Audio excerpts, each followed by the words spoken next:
What are some big takeaways so far? Anybody got some big takeaways, things that they're like, wow, I didn't, or I knew that. It's a good confirmation. Sometimes when I go to trainings, that's the best. I'm like, whoa, I maybe need to learn this. I just need to remember that I know this. So what are some good takeaways or things that, have kind of stuck with you thus far, or been good reminders? Our clients did not get enough straws. That is true. Think that all. Visible communication. Yep. The visual communication. We have a perfect representation of the connections that our clients have. Yes, it's a jumbled mess. It's in there somewhere. How chaotic they are. Yeah. Anybody else? I think about when I do these for me, and it's always been like, this is just a nice way to think about the stuff we see on a day in and day out basis. It's so hard sometimes with the way clients can present with us or the way things can be presented to us. This helps me give me a nice, I talk about lens all the time. What lens are you looking through, and how are you making sense of what's in front of you? This gives that to me. It's just a nice, really, I think, clean way of trying to help decipher that big, chaotic stuff in front of us. I think the other thing that is a takeaway is, when I think about the work that we're doing with clients, is that it is so cognitive, and so we're giving them all this information, right? So we're like, here's all this stuff about housing, here's what you're supposed to do, And if they're walking around like this, that we have to back it down. Yeah. Because they cannot process, or maybe they're like this. Yeah. I don't know. But they can't process everything that we're throwing at them. And maybe nobody could. Yeah. I mean, maybe it's just a lot of information and it takes more than one repetition. But especially when somebody Is like that. is like this, or, Peeking on and off. yeah. And that's a really good reminder for me. Yeah. Okay, so toxic stress impacts us in the way that our brain is developed, our functions, our biology, our gene expression, our epigenetics. Like toxic stress is one of those things that does it all. It's all over the place, and it's something that if you have it, I mean, we all know, like if we're under are extremely stressed out, like sometimes I'm like, what's my blood pressure right now? It's probably boiling. So I think we kind of think of that as like a natural way to kind of respond to that toxic stress. But I think when we start looking at it a little bit deeper, I think the layers go back a little bit more, and what else could be affected from somebody that's been under lots of toxic stress. So, when we have that executive functioning back on and it's online, there's a lot that needs to do or have happen that it's managing at one time. So we have our bottom brain doing a whole bunch, and then we have our top brain, or our thinking brain, or prefrontal cortex, whatever makes sense to you, really doing a lot of things as well. And this is what I kind of think of the way we want people to present and talk to us. I want that executive thinking brain on, ready to go. Like, let's have that kind of on board, because that executive functioning skills are things we're really looking at of like how people are successful. Your impulse control. We want to get impulse control. We don't like people that are unpredictable, right? Think about how if you've had interaction with a client and you've either heard or experienced that they can be explosive. And they're going to sit down in your office. Before they even sit down in your office, what is going on in your body? Yeah. You're bracing for what's about to happen. So you just by their history are already kind of like elevated, changed, and maybe a little bit dysregulated as well. So we really like that people with executive functioning to be on there, because if they're not predictable, we start reacting ourselves, like making some preparation, like, I need to be able to, this could happen, kind of thing. And then we like for that executive function to have good working memory, right? Did you call those people? Oh man, I forgot. Did you call those people? Oh yeah, I'm gonna do it, I promise. I'll remember this time. They still haven't called the people. And then you like for them to have good cognitive flexibility. So that would be like if I came in today and was like, oh, we're really not going to talk about ACE, we're going to talk about something else. You could just be like, yeah. Or you could be like the person that came in on her day off and her birthday, and you'd be like, what? I didn't come all the way across town to talk about something else. This is what I signed up for. So that ability to negotiate, these are all skills that we're looking for to have good. But what we know about the brain development and stuff, that those are impaired or weakened by the lack of structure or good foundation. So even if they're fully regulated, how strong are those skills in general? And sometimes we're blaming them for things that they don't have control over. You know, parents come in to see me, and this is what makes them real mad. They'll be like, why did you do that? And their kid's like, I don't know. And they're like, you have to know why you did that. And the kid will be like, but I don't. And you can see the parent getting worked up, and I'm like, they don't know. Like, let's stop trying to get them to know, because maybe they're working memory. A lot of times I see with kids with high amounts of trauma or lots of trauma on board, they can't remember things very well at all. It's just a part of your trauma. And if you think about it, what the brain does is pretty amazing. When you are experiencing mass amounts of trauma, it has kind of like an on-off button, because you don't want to remember some of that. So you go off and come on, go off and come on. And sometimes you're being triggered in an environment and your brain just cuts off, even though you're not being traumatized, but your body thinks you are, and it just cuts off. And so then we asked our children, well, why did you do that? Why in the world? It was this Thursday. Why would you take scissors to my kitchen cabinet? Like, why would you do that? I don't know. And so, you know, I'm thinking, well, some of those, you know, you just have to be able to think about, like, how strong is that executive functioning skills that we are working with. Okay.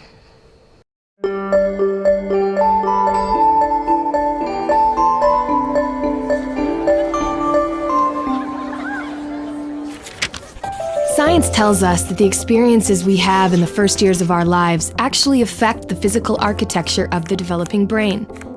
This means that brains aren't just born, they're also built over time based on our experiences. Just as a house needs a sturdy foundation to support the walls and roof, a brain needs a good base to support all future development. Positive interactions between young children and their caregivers literally build the architecture of the developing brain. Building a sturdy foundation in the earliest years provides a good base for a lifetime of good mental function and better overall health. So just how is a solid brain foundation built and maintained in a developing child? One way is through what brain experts call serve and return interactions. Imagine a tennis match between a caregiver and a child, but instead of hitting a ball back and forth across a net, various forms of communication pass between the two. From eye contact to touch, from singing to simple games like peekaboo. These interactions, repeated throughout a young person's developing years, are the bricks that build a healthy foundation for all future development. But another kind of childhood experience shapes brain development too, and that's stress. Good kinds of stress, like meeting new people or studying for a test, are healthy for development because they prepare kids to cope with future challenges. Another kind of stress, called toxic stress, is bad for brain development. If a child is exposed to serious, ongoing hardships like abuse and neglect, and he has no other caregiver in his life to provide support, the basic structures of his developing brain may be damaged. Without a sturdy foundation to properly support future development, he is at risk for a lifetime of health problems, development issues, even addiction. It's possible to fix some of the damage of toxic stress later on, but it's easier, more effective, and less expensive to build solid brain architecture in the first place. One of the things that sturdy brain architecture supports is the development of basic emotional and social skills, an important group of skills which scientists call executive function and self-regulation can be thought of like air traffic control in the child's mental airspace. Think of a young child's brain as the control tower at a busy airport. All those planes landing and taking off and all of the support systems on the ground simultaneously demand the controller's attention to avoid a crash. It's the same with a young child learning to pay attention, plan ahead and remember, and follow lots of rules. Like all of us, kids have to react to things happening in the world around them, while also dealing with worries, temptations, and obligations on their minds. As these demands for attention pile up, air traffic control helps a child regulate the flow of information, prioritize tasks, and above all, find ways to manage stress and avoid mental collisions along the way. Having this ability is a necessity for positive and level mental health. Developing effective air traffic control, overcoming toxic stress, and building solid brain architecture are things kids can't do on their own. And since strong societies are made up of healthy, contributing individuals, it's up to us as a community to make sure all young people have the kinds of nurturing experiences they need for positive development. To build better futures, we need to build better brains.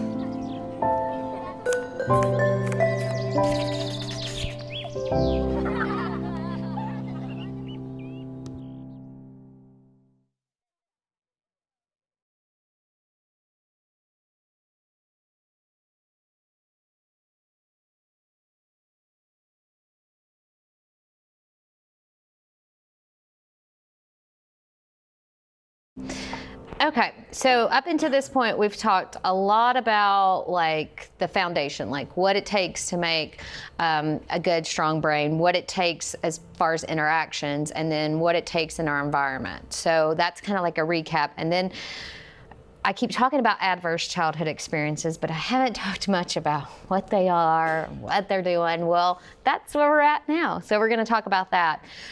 So when we talk about adverse childhood experiences, what we're going to be talking about is a study that was done in the 1970s, start of it, by Kaiser Permanente. And I'd love to say it was done out of the kindness of our hearts and we were really interested in this social issue, but it wasn't. It was done by an insurance company because they were looking at their expenditures and thought, gosh, these people are using a lot of their benefits, and we need them not to be using their benefits so much. And they were interested to see what was going on with this percentage of the population, of why they were using so many of the resources, or they had so many chronic health problems, because this was a medical insurance company. And so what they did was they took this class of people, which there's going to be some issues with, because as I start talking about, you're like, oh. So they were mostly white, mostly medium to average income, educated, most were college educated, and they had jobs because they were insured by their employer.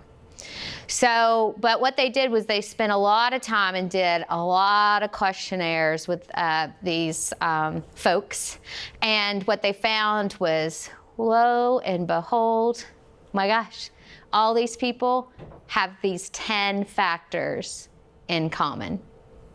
That is what we now know as the Adverse Childhood Questionnaire. The original one was very lengthy in administrating and getting down to these, but after they studied these individuals, they were able to trim it down to 10. You have that on your table. And so before you start scoring yourself, because that's what we all want to do, what's my score? Let me just, these are facts, not faked. So start getting a lot of yeses. That doesn't mean anything. Just means that these are facts, not fake. I just like to put that, because I have people that will, I would do it. I would score myself real quick. So I like to just be honest with that and just say these are just facts, not fate, and they don't necessarily mean anything. They just put you at higher risk for some things, and we're going to roll in and talk about what that really is. So the 10 categories that they found to be significant in this study is abuse by parents or parental figure. Well, we obviously have had a lot of change in the 1970s from what we recognize as a family than what we have today in standards. Physical abuse, sexual abuse, emotional abuse, all those kind of abuse categories. And then they went into looking at a little bit more of environmental things, like was there alcohol or drug use in your home? Did you lose a biological parent? That has been revised a little bit. They used to say it was just the death of a parent. Now they've been classified like removal from parents being in there. Was there mental illness in the home, depression, suicidal attempts, that kind of thing?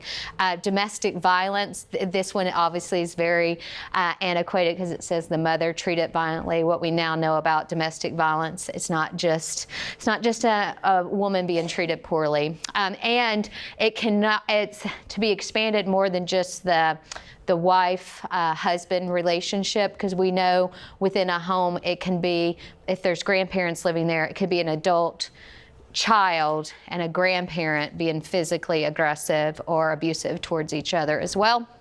And has anybody ever been to prison? In the immediate family. So these were the original that came out of the study. Now there has been so much movement on the ACE questionnaire. They're now considering, are these things that we need to be looking at for an adverse childhood experience? Living in poverty. What is that like for a child? Dealing with racism, peer victimization, or bullying. And I think that's kind of also grown in definitely into the cyber world of what that kind of does as we move more socially into that world. You know, there's just some things that we are going to have to think about and consider, and that's one of them. And it also goes with that attachment piece we talked about. The screen, I'm a parent, we all have to use it. There's nothing wrong with letting your child watch videos or do things like that. But then think about like that serve and return concept. It's one way.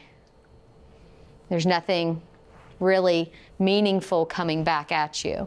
So I think that's what there's a lot of concern with, and how that kind of plays out and how people are developing. And there's a really interesting book about the cyber child and brain development that I was exposed to about a month ago.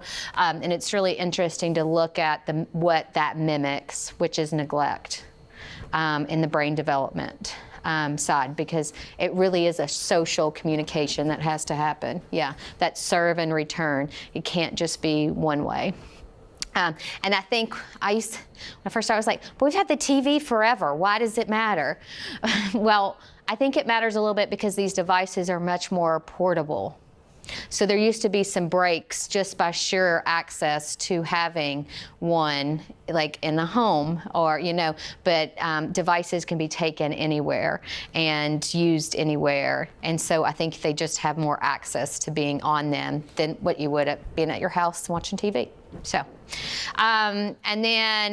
so what they learned from the original, we're going to talk about what they did with the original, and then we're going to talk about what we know in Tennessee, and then I'm going to talk to you about what we know right across the street at Vine Health Center, because we've done our study on ACEs for the past 3 years now, and so that can like centralize a little bit about what's in this area as well, kind of give it to you a little bit. So ACEs have long-lasting impacts, and what we know now is this is across systems. So this is your physical health, your mental health, and your impact on your community as far as economic health. All three areas are impacted when you have a high ACE score. So again, these are facts, not fate. When we're talking about what a high ACE score is, a score of 2 is clinically significant. 4, we're starting to experience more risk. 6 or higher, there's a lot more risk on board. And we're going to go through and talk about it. But again, these are facts, not fate. And so these like health impacts are what we call related events. Because you have a high ACE score, you are this much more likely to have health problems and be sicker, just sure because of what happened to you as a child. That's so significant to me that we put a lot of resources and time into preventative health for adults, but some of those are already, your body's been under toxic stress for so long, by the time you're 20, we're way behind on a lot of that. And then drug use, alcoholism, that's a huge risk factor, and we'll go over the percentages here in just a minute about how much more likely you are to do this. But you can see kind of with the impact on there that really that 5 or greater kind of has lifelong impacts on that. And then graduation, like less graduation rates, less applications to college, less time actually being employed. And if you are employed, you're off more because you tend to be sicker. So these are losses. And this is what I love about the ACE study too, and what this obviously with where I'm at and the teaching, I tend to do a lot more social services or community things, but because they've trained so many of us in different areas, this is where they're really getting the financial stakeholders and other people on board, like communities, business people, that are really trying to get them to understand this too, because if you're trying to build a business here, you want a strong community, because then your workers and your business is better, and so they're really trying to help them get buy-in too, so it's not just us, the only ones trying to pull people up. So, okay. So when I first did this training, I was like, I don't get it. And then I looked at it again and said, I don't get it. And they tried to explain it, and I was like, I don't get it. But then I've done this training quite a bit now, and so this is actually one of my favorite slides of the whole thing, because I think it really speaks to the fact that ACEs are facts, not fate, because pretend this is a spill in your kitchen on your counter. What are you going to use to clean it up? Paper towel. So paper towels can soak up some of that water, right? But if you're like me, you're at the grocery store, and the thought of paying all that money for paper towels, I'm like, how am I going to get those good ones? We'll get the really crappy paper towels, because I'll just use more. Do it. So then it can sop up some depending on the quality of your paper towel, right? That's a resiliency factor right there. You are my quicker picker uppers. And what we know is that we don't know what it's going to take for one person to view somebody as a resilient factor, but we do know it just takes one. One steady, consistent person interaction in somebody's life is a resiliency factor. Yeah. And so I'm like, wow. So because it sops up all of that, you know, if you think about it, like the more ACEs you have, you know, if you're looking at like anxiety, you're 55% more likely to have anxiety than somebody else with the higher your ACE score goes up. Homelessness, you're at 42%. Mental health or medical like interventions for mental health, which is medication management, 42%. These are very high. We're not talking about 5 to 10% more likely. These are almost half. And then life dissatisfaction. And I think the most interesting fact on here is that people with a higher ACE score, 6 or higher, die 20 years earlier. Yeah. And it kind of makes sense when you think about your population. How many old, homeless, drug addicts or substance abuse users do you have or you see around? I don't see very many. When I was working that, it was odd to see somebody live past the age of 60. When you think about it, that's 20 years off your life just for health problems in general. So, and then we go into the economic impact on how this affects our community and what we're losing on the overall health of our community is because look at where we're spending our money. And this is, for every little dot, is $1 billion. Like, I was like, oh, that's not that bad, but it's like $1 billion. I'm like, wait a minute, that's a lot of money. And so when you're looking at it, you know, productivity loss, this is lost opportunities for work or being able to be a worker and contribute back to your community. What we spend on special education services to be able to educate a child in the school system who has drug exposure in utero is triple what you would spend on somebody that doesn't have that on board. And then in the child welfare system, that's like the DCS and the supportive services to keep families intact. And then where we always end up is the criminal justice system.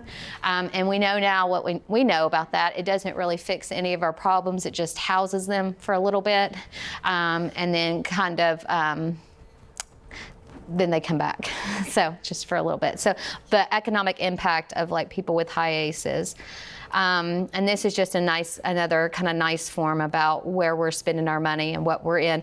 And so that's interesting to me because then when we look at the swing of that of like how many early intervention programs do we really have that are not grant funded? Because we have a lot of them, but they're grants, so they're really great programs for 2 to 5 years, and then they're gone because that money's not secure. And then somebody else has to pick up that kind of slack or do that kind of intervention. So, and then when you're looking at like the top 5 healthcare cost, is the people with higher ACE scores tend to have these 1 or 2 of these medical or mental health issues as well. And heart disease is huge with people that, but think about it, you know, that heart pounding, if you're in toxic stress, your heart is working double, triple time all the time. It's going to wear out faster than what you would expect from somebody else.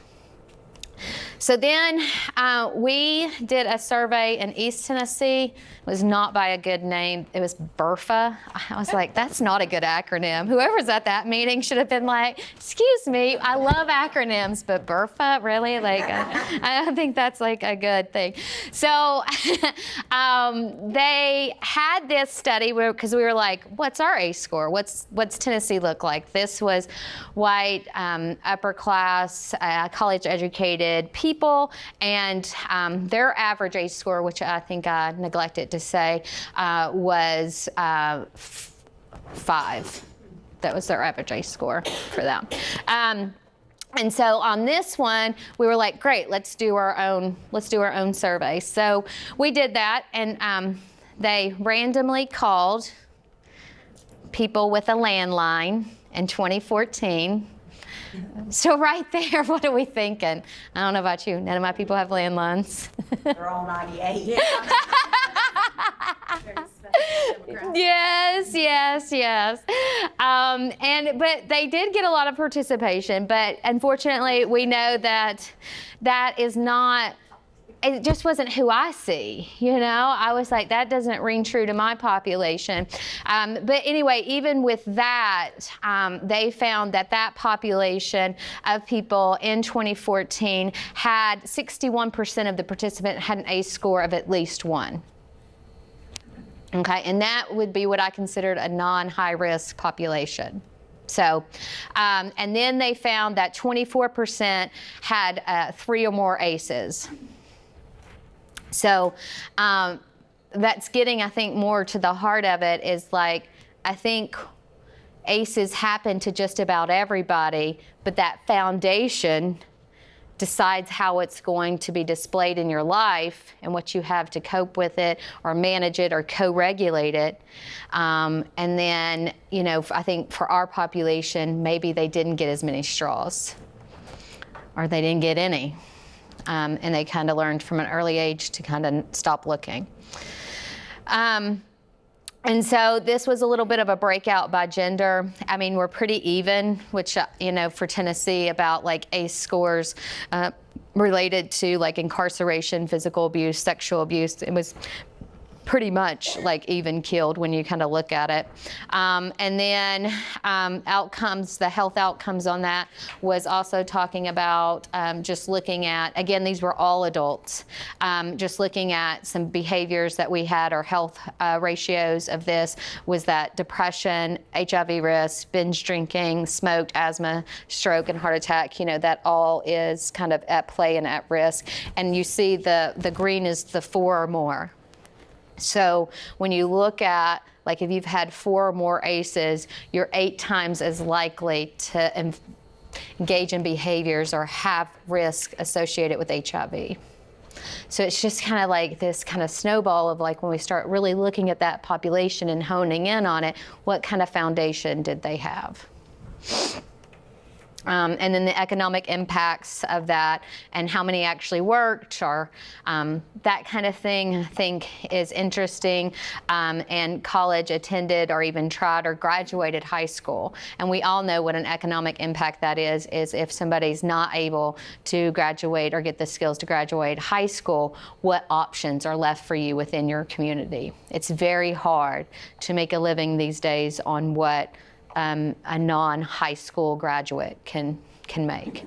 And then we have to usually pour in more resources to make you be able to survive in our things. So, okay, so then when we thought maybe we should do a survey where we're a little bit more with some of the people that are accessing a little bit more of our services. And so BRFA did another one, but they did it in a family resource center. Okay, and what they found there was 71% of their participants in Tennessee had an ACE score of 4 or more. Yeah, so now we're really getting on board with like, oh gosh, but this is still all adults. This is all adults. So all of these ACE studies thus far have been on adults 18 or older. So what the Vine School Health Center did 3 years ago was we were like, wonder what it's like for kids in real time, what's their ACE score versus after the fact. So for a period of 2 years, and we still do it, we just embedded the ACE survey, these 10 questions. They're on our health history form now. And we still know it's filled out by a parent. And so I'll tell you, in year 2, we shifted it a little bit because we were like, are we still capturing the things that we want to if it's done by a parent? And so we found at that initial, the average age of a client at Vine School Health Center that comes through the door is 9. And by age 9, the average ACE score was 2. It's pretty significant. And that's just right down the street. But then we were interested. So year 1, we were like, because I was a therapist. I was like, really? No way. No way. My people are not a 2. I don't know what's going on, but there are high needs, and this is not a 2. So we said, okay, maybe if we do it verbally with the parents after we have a relationship with them and compare the scores, what would it be? So we took all the people that had, we see about 4,000 people at Vine in a year, and we took the people that were referred for mental health services and stayed in mental health services, which was 130 something, I think, and we surveyed them and we did it verbally over a year after we gave them one when we didn't have a relationship with them, and we gave them throughout the time that we had as the relationship grew. And we did it verbally. We didn't alter, we didn't change the questions. I didn't say, hey, I know that you've reported that to be true on other things. And the average score of that was 5 for those kiddos. And we don't see anybody over 18. So I think it just kind of matters like that these things are happening early and often, and what tools are we giving our kids to be able to manage those things. So, and this is just where it's kind of talking about 6 or more, it shaves 20 years off of your life. The ACE initiative has great resources and handouts, and I can send Gabe some links to being able to print out some handouts and stuff if y'all just want them. But this is just, kind of the facts, not fate. It's kind of a great thing to have on just as like information about what ACEs are. We're just much better now at our facility. The way that we've kind of shifted is like having this conversation with people a little bit more, because we've got it on one page and we're able to say like, hey, your kid has had these things and we need to try to figure out how to support you guys with that. So I think it's nice because then it's not a non-judgmental way of like having a really hard conversation with parents about what's going on. And the response has been overwhelmingly, I think, positive to about like how to help them mitigate or, manage the exposure that they've had thus far. Okay, so we know that is not destiny, and things can serve as a buffer. So I work with a kid right now. She is 15, and she's had an ACE score of a 10 since she was 4. So, but what we know about that is her treatment is just different. And before she found me, a lot of people had said she's resistant to treatment. But that's just what treating a 10 is. It's just a different view on how services should go. Because when I signed on to this, I was like, I've got help. People want help. I give them the help. We get better, right? That's what that's what the book told me somewhere at some school that I went to. But really what it is like, we're trying to support them, but a lot of the work that you're doing is that attachment piece. So they've got to be connected to you in some way, shape or form. Because if she has an ACE score of 10, her imprint is never to trust me, ever. Even though I'm like, gosh, you've been seeing me forever. Like, we should be past this. But it's so hard to undo all that mistrust at such a young age. And I just always have to be mindful of that, because I think, we should be past this. You can trust me. Like, we should. But it's just, she's constantly working to overcome that. So, and I think that's what we kind of see a little bit, and we tend to call them resistant or non-compliant, or they just don't want help. And in some cases that can be true, but I always think of what is my journey with this client and what am I trying to really establish with them. And sometimes it's just that services aren't bad. There are nice people that can help you. And if that's all I do, I feel like that's my journey with them. Because we can't help them all, but that's where I just kind of reframe what my journey really is with this person. So, okay. So now we're talking about that great stuff, that resiliency and kind of what's in there and how we can do it. And this video does it better than I can. Positive mental health is an important part of every child's successful development. Children's mental health shapes the way they're able to function, which includes things like how they socialize, how they learn, and how well they're positioned to meet their potential. Thinking about child mental health is like thinking about the levelness of a table. The levelness of a table is what makes the table able to function, just like the mental health of a child is what enables him or her to function and develop positively. We know that some children's brains develop on floors that are level. Developing on an even and level floor comes from having supportive relationships, access to nutritious foods, and quality health care, and growing up in a community where there are opportunities to play, learn, and develop skills. For other children, brain development happens on more sloped or slanted floors. This kind of unevenness or instability comes from being exposed to abuse or violence, having unreliable or unsupportive relationships, or lacking access to programs and resources that help support positive development. Remember that tables can't level themselves. They need attention from experts who understand what makes for good levelness and who can look at the place where the table meets the floor, figure out what's going on, and work to create stability.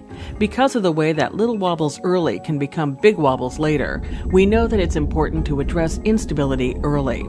So you can see, making sure that children develop in stable environments helps create level mental health and sturdy brain architecture, both of which are vital components in creating positive outcomes for children and the societies they shape.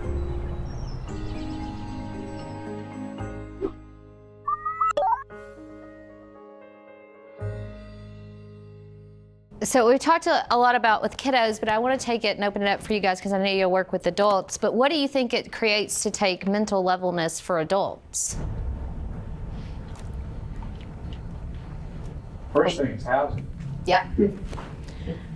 I love it, that basic Maslow hierarchy of needs. It's what I live, breathe, and eat all the time. I'm like, we can't ask anybody to do anything else if we can't get them stable, if we can't get their basic needs met somehow, or even in that moment. I think about it like sometimes I get kiddos that come in And they come in and they're hungry. I'm like, yeah, let's go get some goldfish crackers and some water and let's take care of that, you know? I might not be able to do that forever, but within our resources, we have it a little bit in our budget and it's tight, but we have it just to be able to say, I hear that you're hungry and I can meet that need for you right now. But I like that. It's kind of like, what is your basic need right now and how can I try to help with that? What are some other things? Reliability.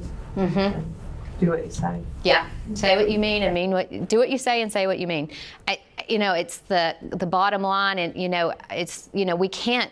I wish we could make housing for everybody, and people get mad when we can't do that, or people get mad when I can't make Johnny stop hitting somebody else. But I just try to think of but they know within me that if they come to me, I'm a straight shooter, and I'm there, and I'm just about the same every day of the week.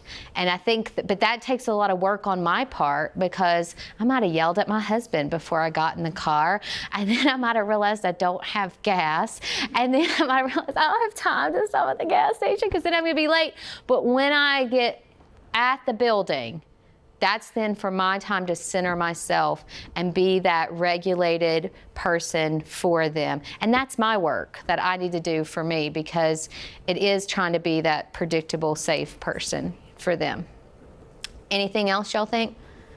Tools to cope. Yep. And I like to challenge you guys a little bit on that. It's not just telling somebody how to do it, it's doing it for them a little bit. So, we love to tell people to calm down or relax. Sometimes I just do this. That was a lot. What I have instantly done, and what we now know about that, it's kind of like when you see somebody yawn. What do you want to do? Yawn. That's called mirroring. It's real fancy, and you can read lots of articles about it, and we can get more in depth. But that mirroring sometimes is better than telling. And so when kids come in and they're really upset or dysregulated, gosh, Miss Rachel's really overwhelmed. I call it naming and taming, because I work with kids and things work better if they rhyme. And so I know, I'm naming and taming, Miss Rachel. I'm like, yes. But that's kind of what you're doing a little bit, is you're naming the emotion for them, modeling a coping skill, and showing them how you feel better with that. That's tons better than telling them to calm down. But teaching those coping skills when they have a good, lid is on and it's good, that's a great time to do it, because then when their lid is flipped, they're more likely to remember it. But if I feel like they're not on board and they're dysregulated, then I'm doing it for them. Anything else? Those are all really good. Okay.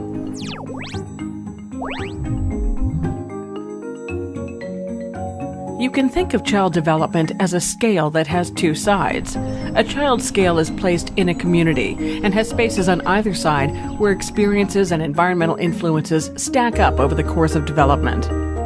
One side gets stacked with negative factors like stress, violence, and neglect, while the other side gets loaded with positive factors like supportive relationships, skill-building opportunities, and community resources. In the same way that the weight on a teeter-totter affects the direction it tips, the factors that a child is exposed to affect how they turn out, the outcomes of their development. But the way the scale tips and the outcomes a child experiences are also a function of the position of the scale's fulcrum, which is like the genetic makeup of the child.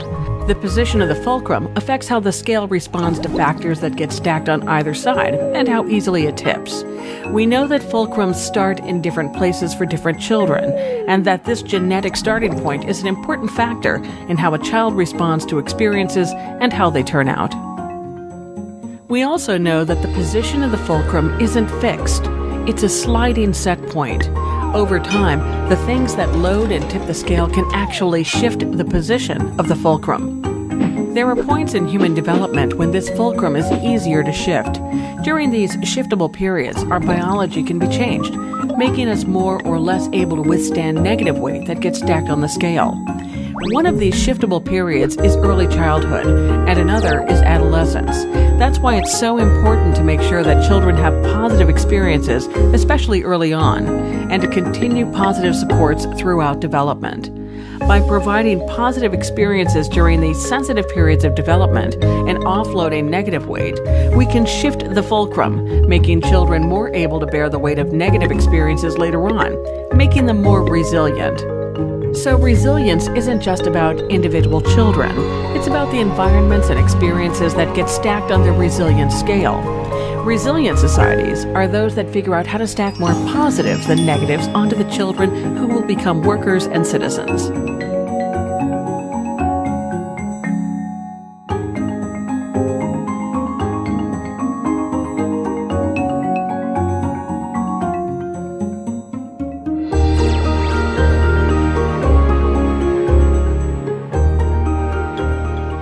Okay.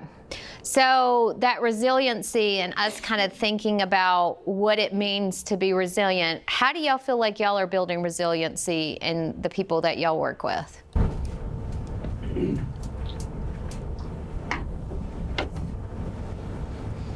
Positive reinforcement. Kind of just being able to encourage them when maybe they can't do it for themselves. Okay.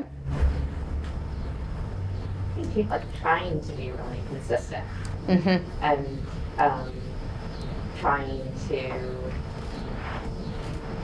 give information so that, I mean, I'm just thinking about, we post calendars and we do morning announcements about here's what's on the schedule for the day, and just really trying to reinforce here's what's coming and giving this information, and I think trying to understand that our folks they're in crisis, and so we can't expect that we tell them once and they get it. And Yep. And y'all have seen me do this throughout the whole training. I'm like, okay, here's what's coming next. And I set you up with like, we're going to be out right on time. So let that free your brain, and acknowledging like nobody wants to do this on the weekend before. But that is what Gabe was trying to say. And I'm very mindful about letting people know what's coming at them before you give it to them. And I think that is super helpful to people. Not that they always respond the way we want them to, but it helps them understand what's about to come in. Because if you have an imprint of mistrust, the more information you tell them about what's about to happen to them is going to help alleviate that mistrust, because they're thinking consciously or unconsciously, I don't know if I can trust this person. So if you kind of let them know what's about to happen to them, it goes so long for like building a relationship with them and easing some of those can be negative reactions to things. well, and this is weird, but you think about this in our thing too, like even being consistent with things that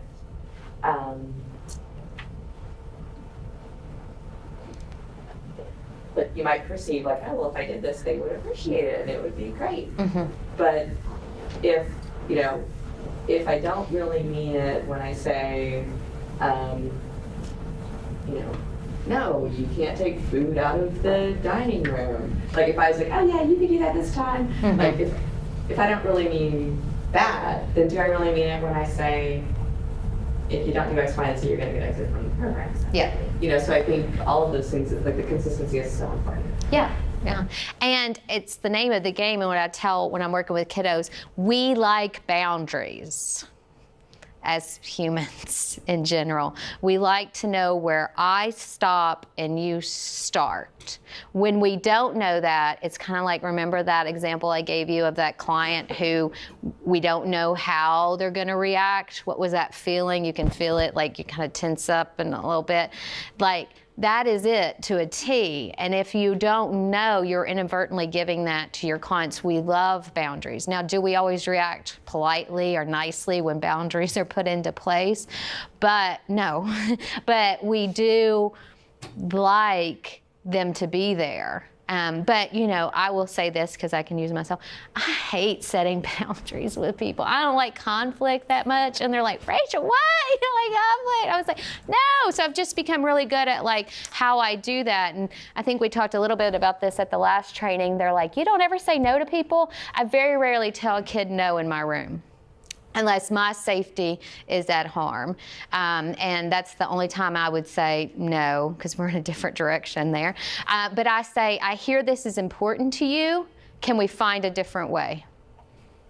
So I've just become better over the years about how I'm presenting with what is good for me. But my coworker, she can tell people no all the time, left and right. But she owns it, and it's genuine to her. Whereas when I kind of do that, it's not genuine to myself, so I come across a little bit probably more aggressive than I should because I'm trying to be somebody that I'm not. And so then that can kind of read that way too. So I think it's like a good combination of like having those boundaries, being predictable, being safe. People really like that. And then being genuine to what you know you can do within that. Because not all of us love confrontation. And I can say that because I don't. But I think it kind of goes back to these three factors. What creates resiliency? Safe, stable, and nurturing. And if you're doing stuff in that wheelhouse, you're pretty much creating a good resiliency within your agency, within the clients that you serve. And then creating something that can really be long lasting and that impact. So, okay.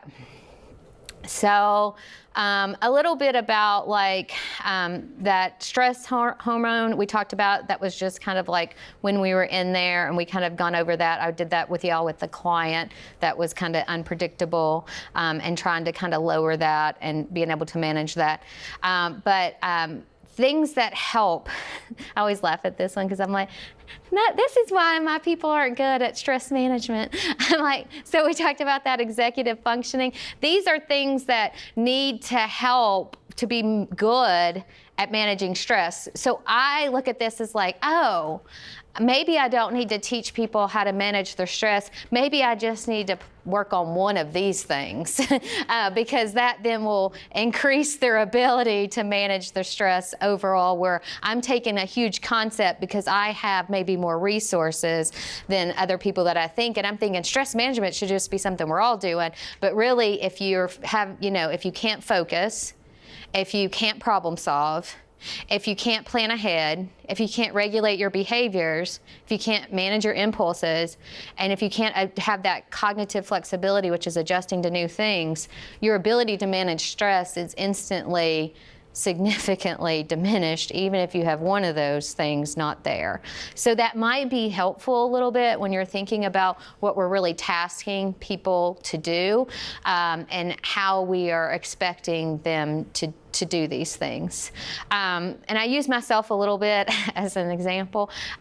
So when I very first started in this field, I was always excited. I was like, yes, I'm gonna make a difference. I'm still excited and I still believe I make a difference. Let me put that out. I was like, oh, that's not bad. But I was like working with a client and I was like, I'm gonna do this. She's gonna get a house.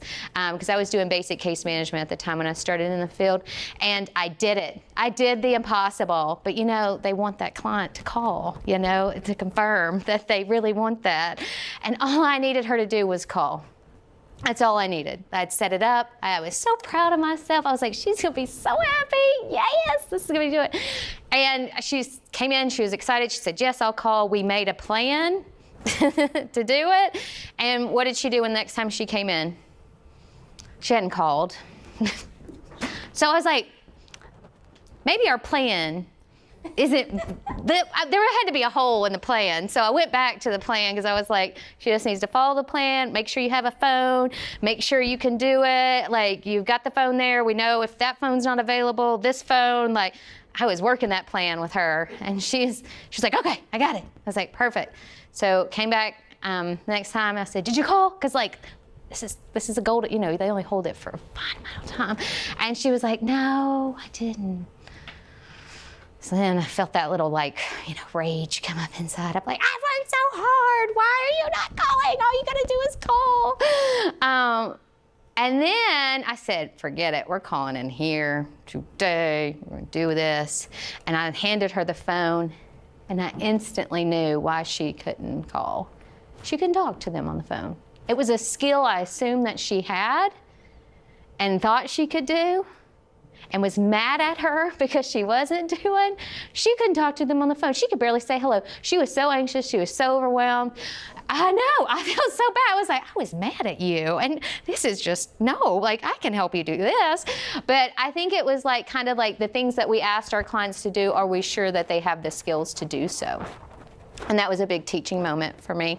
And so now I never assume anybody can make a phone call. I'm always asking and assessing for that and role playing and making sure we can do it if we have to do it without me. But the other thing that she was able to do, which is a great thing that I think y'all provide to people, it's a real fancy word, but it's called emotional supportive scaffolding. So some people cannot handle big emotions on themselves. And so they need somebody with them, because if they fail at it, it's devastating when it's by ourselves, and it's almost too much that we can't handle it. But if you fail with somebody that you trust, it builds that attachment, corrects that moment, but it also allows them to feel it in a safe and supportive way. And I think sometimes that's what y'all can be for your clients too, is provide that emotional scaffolding to try new things or do different things in that supportive relationship as well.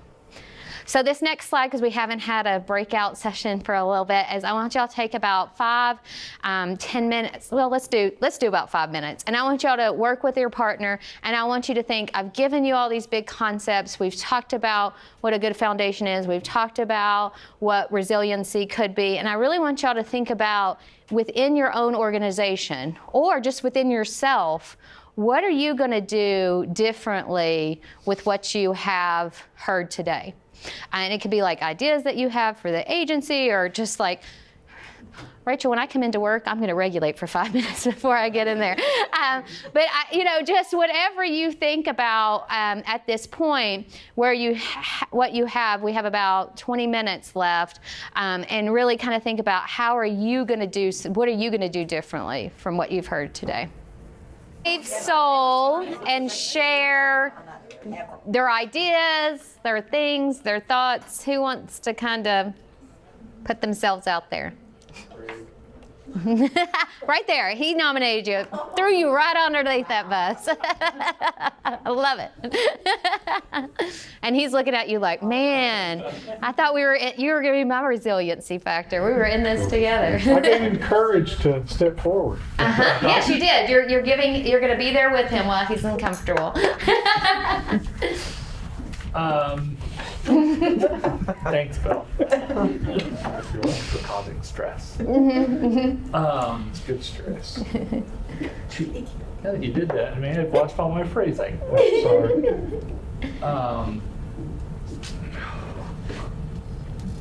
Come back to me. Okay. All right. We'll come back to you. I'll Yeah. go. You'll go? Okay. Allow me to provide some scaffolding. Yes. here. Right, so I don't know that we don't have the answer, Yep. but we've identified an issue or a place where we potentially we know this happens all the time. But just thinking about how, we know that our folks don't have good cognitive flexibility. Mm-hmm. So they come in and they are expecting something, and it doesn't happen that way. Yeah. And just chatting about like what are some things that we could do to one, not flip our own lids when they yell at us, Mm-hmm. but also like are there things that we could do to change how we receive people so that we can lessen the chances of them freaking out. So one of the things that has happened is that we are now taking people into our program based on their vulnerability. And so what that means is if somebody is more vulnerable than you, like you can't just show up and you're going to get in. Yeah.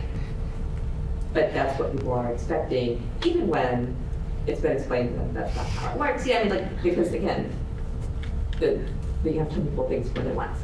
I'm just thinking about how do you do that, and how do you create a setting where you are lessening the chances of people freaking out and giving up and all of that. And so Vanessa was saying, like, so we had a guy come in this morning, and he's like, I just want to check in on my spot on the list. And I was like, oh, well, you know, let me, thinking that's not really how it works. And so, like, I tried to take a second to just say, let me make sure you understand how this process works. And he did actually understand. And then it was just like, well, good, then you are doing exactly what you need to do. Good job. Thanks for checking in. And I mean, he wasn't upset to begin with. It wasn't like I was having to back him down. But I was very aware of, like, I want to make sure that he understands what is really going to happen and reinforce that, because people come in with, here's my expectation. Yeah. And then when that expectation is not reality, they have a hard time adjusting. Yep. So I think, and I might have said this at our last training, I do so many, I forget what I talked about, is that, people on average, have to hear something 10 times before it actually sticks. So when you think about that, like, you can't check in too much. And so just as something as simple as that, what were you going to say? Just to add to a similar situation, what Gabe was describing, and how, it's easy when someone's irritated with staff and yelling and cursing us, that our natural response is to want to make them go away. Because we can technically ask them to leave. They aren't children. Yes. So we can ask them to leave. But instead, really trying to, for lack of better words, put yourself in their shoes and all that stuff from their past, plus their already chaotic, difficult lives, and that they've made the steps of what they think they've heard us ask them to do, and how irritating it is when they come in and they're told, not today, you can't be a member today. And so even though we think to ourselves, we explained this to them, they heard it 3 times, and now they're mad at us.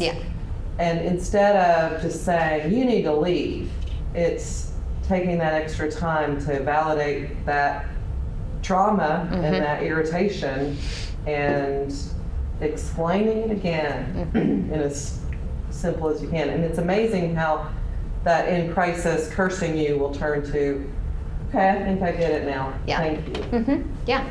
And I think even with y'all's population, I think it's even more so is like, in our lives, like, we wake up in the morning, we have all these interactions with people, and we go home, and every probably step of the way we feel heard and validated.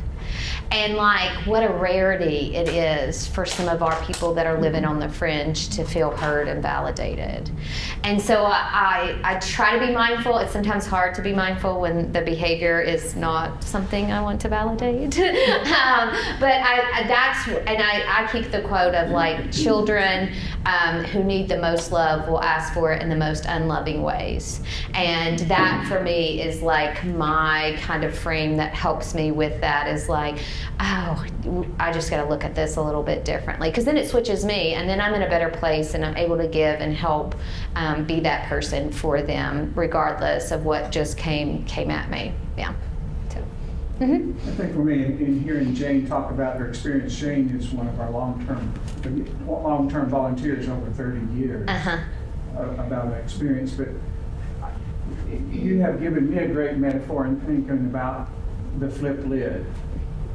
Everybody that comes through our door, crosses our threshold, has a flip lid. It may be different degrees, because homelessness is an adverse experience. Poverty is an adverse experience. People are coming to us because of an adverse experience, period. And how to be present, and how to have a regulated presence, as Megan was talking about, is so important. And that's a challenge for us, day in, day out. Yeah.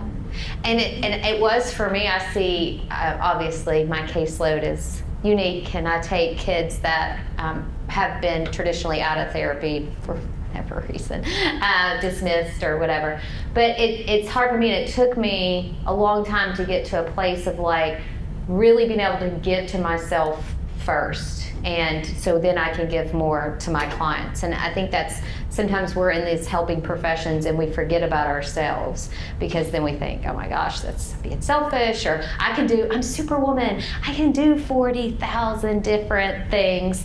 And so I think that's been a really big gift that I've given myself over the last, and it's not been an easy road, but over the last like seven years of stuff of being like, really giving to myself so then I can give more to others, which makes me this is what I feel like my purpose is. And so I think having that, but it's hard to do, but it's like, how can I fill my own self up, or what do I need to regenerate? And sometimes it is just taking that breath before I go to my next thing.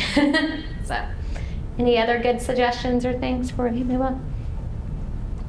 Okay. Yeah, I'll actually say, one of the things that we had discussed was realizing that our folks deal with a lot of chaos. I mean, it's pretty well constant. And one of the things that we provide is a structure, a schedule, routine. And some folks, when they walk through the door, that they know what their day is going to be like. And realizing that, we do provide that. And we just need to be mindful of what we are trying to provide sort of a peace for them while they're here. Yeah. And I think that's a great goal to like think about, like the gift of giving peace. I mean, we want a house, but I mean, that's not always achievable, but the gift of peace and being heard and validated, those are things that we have and can give, whether they're ready to receive them or not, but we can give those gifts to people pretty regularly, I think. So, give someone else.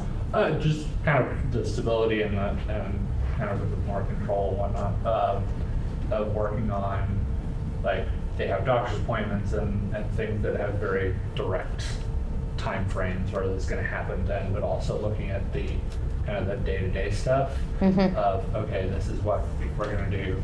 Breaking bigger, either chunks of time or certain tasks that they could take an hour to do, they could take 3 days to do, of trying to think about, okay, how can I break this down for a person a little bit more on, you have 1 day to do this, you have 2 days to do this, and we're going to revisit it, we're going to sit back down, make sure you got this either accomplished or not, or have an opportunity to ask questions, and then look at that kind of that next segment versus just say, we'll go apply for a job. Okay, what, hey, we need to sit down and figure out a resume or write down your work history, but kind of being more engaged in the smaller chunks versus just that one. I think that's good, because then it talks about that executive function, that planning and being able to do and see and make that from point A to point B. For us, I think we tend to forget that it comes more natural.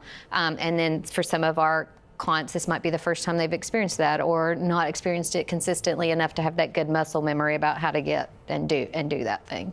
So, yeah, great.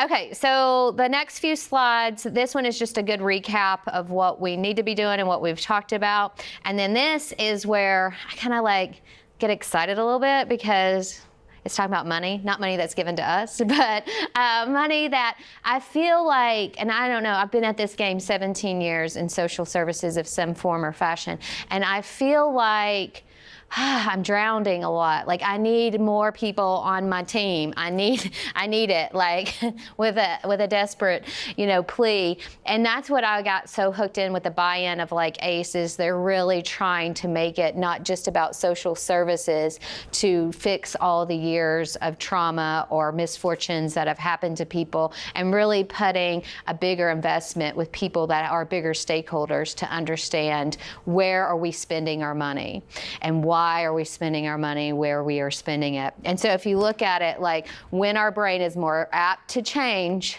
we are spending the less amount of money. And the great thing on this one is, the great example they gave me when I was doing the training is jail. We spend so much money on jail in our communities and our societies, and that is when they're least likely to change anything about their thoughts, their behaviors, their actions. Now, obviously, they talked about 2 growth periods, but we know there's 3 growth periods where our brain can change. And what we know about trauma is your brain pretty much stops developing at the point of when you had trauma. So you'll see a lot of what we like to call immature behaviors from people, because trauma inherently like puts a halt on a lot of those functionings until they can master or move through that stage of development. And so that's why you'll see a lot of kids that are very impulsive or regressive behaviors that'll play with a lot of younger toys or younger children who have lots of trauma on board because they never met that developmental mental stage or task. And you'll see it I see it when I work with young adults or youngish adults. I'm like, this is like talking to a teenager. What? Like, how can you believe that nothing's going to happen to you? You know, that mentality teenagers have, like, I can go 60 miles an hour. No cop's ever going to get me anywhere. You know, and you're like, really? That's your thought? And they're like, yeah, it's true, Miss Rachel. I'm like, okay. But you'll talk with adults, but a lot of time if there's that trauma on board, they still have those kind of thought things present because they didn't have the opportunity to work developmentally through all the stages that we're tasked to do.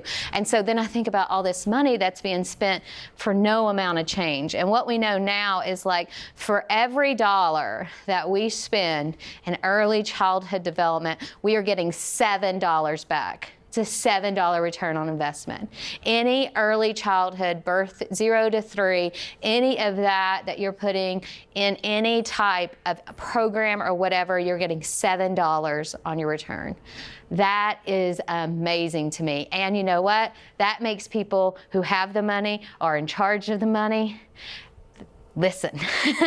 And how important this factor is because now we can put a name on it. We can say, when you spend $1 on prison, you're actually losing, I think, 7. When if you're spending it on a preschool or early education program, you're actually gaining $7. So, because that's what they care about. I mean, it's no shame in your game. When you're in your field, I care about really wanting to help people that's right in front of me, because that's what I'm tasked to do. And they're tasked to have a budget and spend it wisely. And so if we can start speaking their language and having them care about it in the way that we care about finding somebody resources, that's great. And so that's where I think this is the most exciting thing about that. And treating ACE like a true public health crisis that it is, I think is so nice. Because if we had an outbreak of measles, there is a strategic plan of how to deal with that, because nobody wants measles. We've been there, done that. We didn't like how that turned out. So we developed a plan to prevent it, to address it when it happens, and to contain it. And that's really what the ACE strategy is now, is to treat this like a public health crisis that it is, to do primary prevention first, spend a lot of your money on that primary prevention, then do your secondary and tertiary things, because if you do it right on the front end, the belief and the hope and what I know to be true is we won't need all the stuff on the back end. But we try to do it backwards now. So what can we do? We talked a lot about that. I think that was the question that was posed to you guys, and I love doing these where we really kind of feel like we've got a good plan, or at least one tangible thing that we can do or work with, even within ourselves or within our agency, because that's how change starts, and being able to do those things. And because we know, like anything that we do now, it goes for 2 to 3 generations out. You know, so what does that mean? So when I very first started working with clients, I thought sometimes, I don't know that I can help remedy this kid that's 17 right in front of me, fixing to leave. And I thought, oh gosh, what am I going to do? He doesn't want to be here. Mom's making him, and he's going to be out. And so you know what I thought? My hope is that he loves the idea therapy so much, if his children need it, that he will seek it before his mom did him.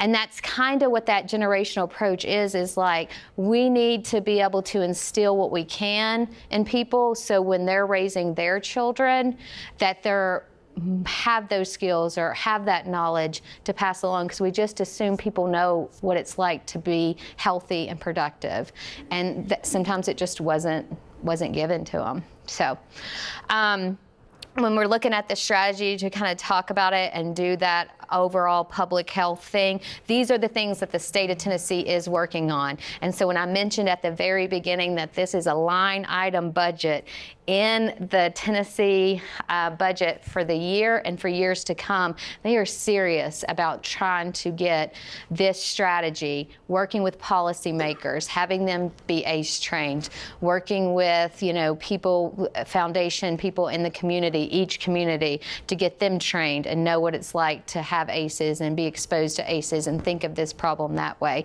And then we're tasked, one of my tasks was to continue to work with service providers, so when clients present in front of us, we have this uniform way to look at, talk to, and engage, so we get the best kind of bang for our buck when we're dealing with all that. So that's really what we're trying to do, so we can improve our overall community and the health of the whole community.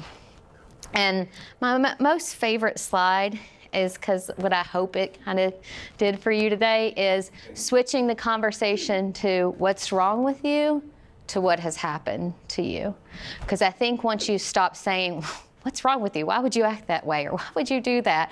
To being like, why don't you tell me what happened to you? I think it's just a whole different conversation, and it's much more productive, and you can get a lot more out of it.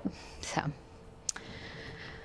if you need more information, this is the place for all the videos came from. If you liked some of the videos, thought it would be good.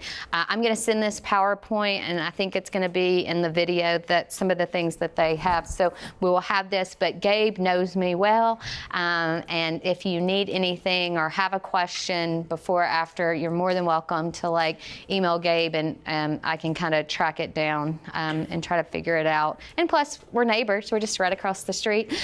And so that kind of helps out as well. So if you want to learn more about that, that's on there. And then, like I said, they have a website for the ACE initiative as well. You can learn more about what they're doing. And then this is that survey.